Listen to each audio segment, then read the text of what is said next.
If you don't know what to do, pray and keep going. Hi, Charles here. Good morning. It's Monday, and yes, it's another week. And yeah, if you don't know what to do, pray and keep going. Because God will lead the way for you. All you have to do is take an action, and He will lead you there. Trust me. Yun.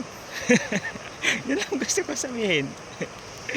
So, yeah, if you don't know what to do sa mga gagawin mo next, just pray and keep going. Ililid ka niya sa kung saan ka man dapat.